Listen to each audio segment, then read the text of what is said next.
Hello students, welcome back in my YouTube channel. Students, if you are new to my channel, please subscribe my channel and hit the bell icon so you get the latest notifications timely. So students, today's topic is advantages of planning. So let's get start the video. Advantages of planning. Planning is one of the crucial functions of management. तो students, जैसे कि आप सब जानते हैं कि जो planning है हमारी बिजनेस मैनेजमेंट का सबसे पहला और प्राइमरी फंक्शन है मैनेजमेंट का। तो बाकी सभी फंक्शंस जो है हमारी मैनेजमेंट के वो प्लानिंग को फॉलो करती हैं। बिना प्रॉपर प्लानिंग के हमारी जो ऑर्गेनाइजेशन है प्रॉपर वर्क नहीं कर सकती, ना ही उनसे कोई डायरेक्शन पता होती कि हमने एक्चुअल में क्या अचीव करना है। बेसिकली जो प्लानिंग है हमारी ऑर्गेनाइजेशन के गोल्स को क्लियरली सेट करती है और कैसे हमने ऑर्गेनाइजेशनल गोल्स को अचीव करना है वो मीन्स वो वेज हमें प्रोवाइड करती है। तो चलिए देखते हैं कौन कौन से एडवांटेजेस हैं प्लानिंग की। So first point is attention on objectives. तो स्टूडेंट्स, प्लानिंग जब हम करते हैं, प्लानिंग का मेन काम यही होता है कि वो ऑर्गेनाइजेशंस के लिए गोल्स को सेट करती है। गोल्स को सेट करने के बाद जो हमारी मैनेजमेंट है उसका सारा का सारा अटेंशन जो है उन गोल्स को कैसे हमने अचीव करना है, किस तरह से अचीव करना है, ये मैनेजमेंट का काम हो जाता है। प्लानिंग जो है कई तरह के ऑब्जेक्टिव्स को सेट करती है। कुछ ऑब्जेक्टिव्स जो होते हैं हमारे बहुत टॉप क्लास के होते हैं, मेन ऑब्जेक्टिव्स होते हैं, तो उनको हम प्रायोरिटाइज कैसे करते हैं। जो ऑब्जेक्टिव बहुत ज़्यादा इम्पोर्टेंट होते हैं सबसे पहले हमारी कोशिश होती है कि हम उन ऑब्जेक्टिव्स को अचीव करें। उसके बाद जो बाकी ऑब्जेक्टिव्स हैं, गोल्स हैं, हम उनको मेन ऑब्जेक्टिव्स के बाद अचीव करने की कोशिश करते हैं। Second is minimising uncertainties. तो स्टूडेंट्स, आप सब जानते हैं कि प्लानिंग जो है बेसिकली हम फ्यूचर के लिए करते हैं। कोई भी इंसान फ्यूचर में क्या होने वाला है एक्यूरेटली फोरकास्ट, एक्यूरेटली प्रेडिक्ट नहीं कर सकता। बिजनेस एनवायरनमेंट जो है आए दिन हमारे चेंज होते रहते हैं।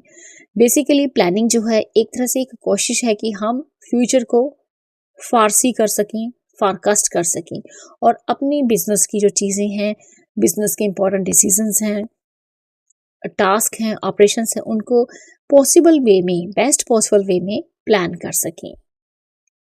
तो प्लानिंग की हेल्प से हम कुछ हद तक अपनी जो फ्यूचर अनसर्टेनिटीज हैं उनको मिनिमाइज कर सकते हैं by using our past experiences and present situations. जो भी हमारे पिछले एक्सपीरियंसेस हैं उनके बेस पे हम काफ़ी हद तक फ्यूचर अनसर्टेनिटीज को कम कर सकते हैं। Next is third point, better utilisation of resources. तो प्लानिंग का एक और एडवांटेज है कि जो भी हमारे पास हमारे बिजनेस में, ऑर्गेनाइजेशन में रिसोर्सेज हैं, चाहे वो मटेरियल हो, चाहे वो हमारे पर्सनल हो, चाहे वो हमारा पैसा हो बिजनेस का, उसे हमने कैसे बेस्ट यूटिलाइज करना है, कहाँ पे उस पैसे को, मटेरियल को या हम अपने एम्प्लॉयज़ को प्रॉपरली किसी काम पर लगा सकते हैं। तो सबसे पहले हम क्या करते हैं कि जो भी हमारे बिजनेस के रिसोर्सेज हैं, सारे रिसोर्सेज जो भी हैं उनको पहले हम आइडेंटिफाई करते हैं और फिर उसके बाद हमारे जो भी बिजनेस ऑपरेशंस हैं उनको हम प्लान करते हैं। जितने भी हमारे पास रिसोर्सेज होंगे, चाहे मटेरियल है, चाहे हमारा फाइनेंस है, पैसा है, चाहे हमारे पर्सनल हैं, एम्प्लॉयज़ हैं, ऑफिसर्स हैं, उनको हमने कहाँ पर किस काम पर लगाना है ये हम डिसाइड करते हैं कि उनका प्रॉपर यूटिलाइजेशन हो सके। Next is fourth point, economy in operations. The objectives are determined first and then best possible course of action is selected for achieving these objectives। तो बेसिकली हम अपने बिजनेस में क्या करते हैं, सबसे पहले हम अपने ऑब्जेक्टिव्स को सेट करते हैं, डिटरमिन करते हैं। उसके बाद एक selected course of action means एक काम को करने के कई तरीके होते हैं। जैसे कि आपको पता है एक काम को करने के कई सारे ऑप्शंस होते हैं, लेकिन जो बेस्ट वे है उसको हमने सेलेक्ट करना होता है कि हम अपने ऑब्जेक्टिव्स को अचीव कर सकें। The operation selected being better among possible alternatives. There is an economy in operations. बहुत सारे alternatives होने के बावजूद भी हम एक alternative को choose करते हैं, तो इसे हम कहते हैं economy in operations. कोई एक मेथड हम काम करने का, ऑब्जेक्टिव्स को अचीव करने का सिलेक्ट करते हैं, तो that is known as there is an economy in operations. तो हमारे पास एक मेथड होता है, the method of trial and error. Means पहले कोशिश करो और अगर गलती होगी है तो उसे अवॉइड करो.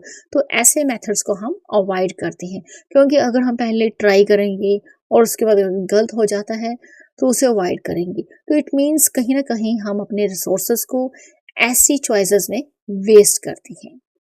The economy is possible in all departments, whether production, sales, purchases, finances, etc. अगर हम चाहते हैं कि हमारे बिजनेस में इकोनॉमी पूरी हो, मीन्स कम कॉस्ट पे हमें सब कुछ पड़े और बेस्ट यूटिलाइजेशन हो, तो ये सब कुछ पॉसिबल है, चाहे वो हमारा प्रोडक्शन डिपार्टमेंट हो, सेल्स डिपार्टमेंट हो, या परचेजेस या फाइनेंसेस डिपार्टमेंट हो. Next is fifth point, better coordination. The objectives of the organization being common, all efforts are made to achieve these objectives by a concerted effort of all. तो देखिए students, हमारी पूरी organisation का एक ही objective होता है main, तो हमारे सारे एफर्ट्स जो होंगे ऑर्गेनाइजेशन के उस ऑब्जेक्टिव को अचीव करने में लगे होते हैं.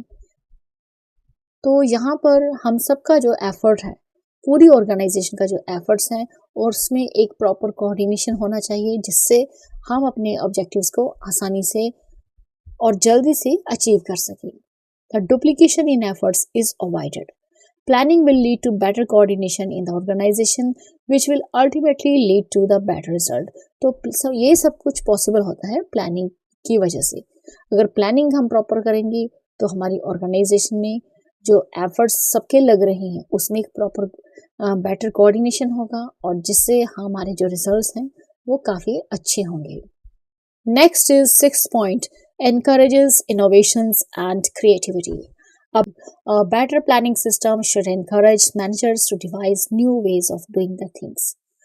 तो देखिए स्टूडेंट्स, अगर किसी ऑर्गेनाइजेशन में बहुत ही अच्छा प्लानिंग सिस्टम है, तो इस प्लानिंग सिस्टम से फ़ायदा ये होता है कि जो भी हमारे मैनेजर्स हैं, हम उनको एनकरेज कर सकते हैं कि आप जो भी हमारे बिजनेस ऑपरेशंस हैं उसको करने के नए नए तरीके आप निकालिए, नए नए तरीके इनोवेट कीजिए. It helps innovative and creative thinking among managers because they will think of many new things while planning. तो देखिए स्टूडेंट्स, जब कोई मैनेजर किसी भी तरह की बिजनेस प्लानिंग कर रहा होता है, या कोई भी इंसान नॉर्मल प्लानिंग करता है अपनी लाइफ में, तो कोशिश होती है कि हम कुछ ना कुछ इनोवेटिव करें, कुछ क्रिएटिव थिंकिंग के साथ कोई काम करें, जिससे कि हमें नए नए आइडियाज मिल सकें. तो it is a process which will provide awareness for individual participation and will encourage an atmosphere of frankness which will help in achieving better results.